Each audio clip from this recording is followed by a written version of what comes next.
All right, Walter, we got some peppers out here, right? Yes. The ground is warming up. Yes. It's time to start planting. It's time to start I know you planting. like peppers, right? Oh yes, I love them. Good. I love sweet peppers, and I love cayenne peppers and jalapeno peppers, and I'm just a pepper freak. Okay. All right. Okay. So, first I would like to say this. I really like planting in the biodegradable cups. Okay. They're just easy for first-time gardeners to handle and get Okay. used to working with, and it's just a neat way to do it. Now, do you break those up any, or you just plant right in the ground? I plant right in the ground with them, Okay. but you can break them up. I like using that bulb planter to kind of get things started. Okay. And then I use my little spade here to kind of, move that soil out of the way. And then you can do this. You can pinch them. We call that tickling the roots. And you can put that in there and cover that up. Again, we like to go about maybe 2/3 of the plant, down in the ground, and that pepper plant will be fine. Let's see, that right there is one of our jalapenos there. Okay. There it says mild jalapeno. Mild. Yeah, okay. mild. All right. I don't think I've ever ran across one of those. Okay. Now, here is, let's plant us another pepper plant here. Move us some soil around. And here's a golden cayenne. Make your dish real colorful. Tickle those roots again. Set that one off in there. Cayenne. Huh? Yes, cayenne. Cayenne. Oh, let me get that big claw there. I need to work a little bit on my soil preparation, but I'm okay. And it's probably a good idea, Walter, we put those labels there so we can know what they are. Absolutely, because I will forget. I'm Okay. getting So old will I. now. And also, our friend the cutworm okay. also likes to, cut pepper plants and tomato plants. So one way I protect against that, I always slide me a couple of nails by the stem. Get right there. And that kind of keeps the cutworm from reaching around that plant and cutting it off. Right. So that's really a good thing to do. Okay. Nice little trick. And let's also look at some bell peppers, or sweet peppers, as people call those. There's all kind of colors, and they really add a lot of flavor to your dish. Again, we'll put them there in that. Okay, you tickle the roots a little bit, Tickle right? the roots Right. there, and just pull that around. Well, you look like you've done this a time or two, right? Have you done this before? I've done this before.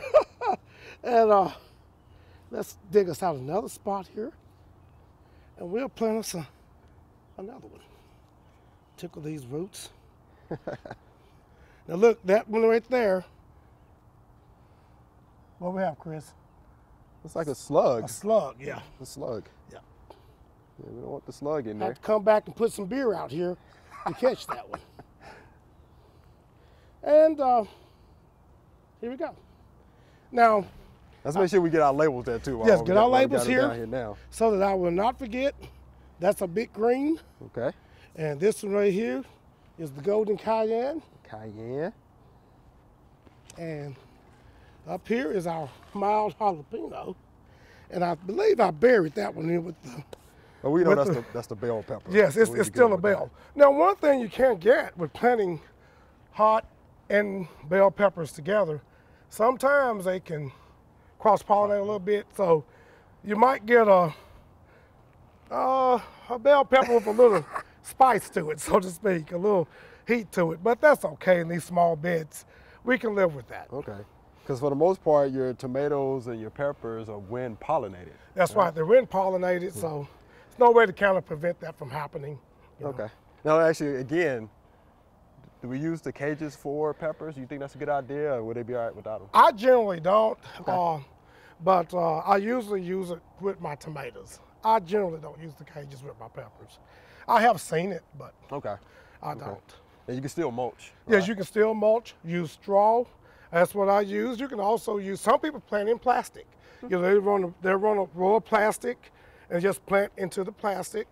And that, obviously keeps the weeds down. And Okay. you can also run some drip irrigation under there if you to water your plants. Now this bed here, I will water the old-fashioned way. I Okay. will get my can and just come by and just give it some water, and when it needs it. Right. Vegetables like to have about anywhere from 1 to 2 inches per week.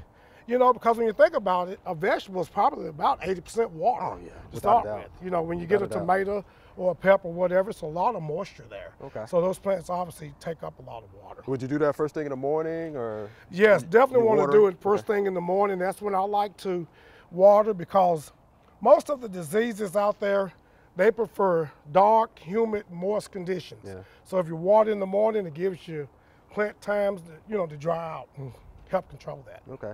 How long before we get some fruit, you think? Oh, well, I didn't read the tag on those. Okay. Different varieties have different times, but I would like to think probably 50, 60 days, 70 days on some varieties, because it varies. Okay. Varies greatly on when you get, you know, fruit. Okay, and they definitely gonna like the hot weather. Oh yes, they're gonna love that hot weather, that good mid-south hot weather. Yeah. These plants love it. They're gonna love it. Walter, we appreciate it again. Yes, happy to be here again. All right, and hopefully we get some nice peppers, and maybe we can take those and cut them up. That's right. Put them in a dish. Oh, we will. Oh, we will? Yes. All right, good deal.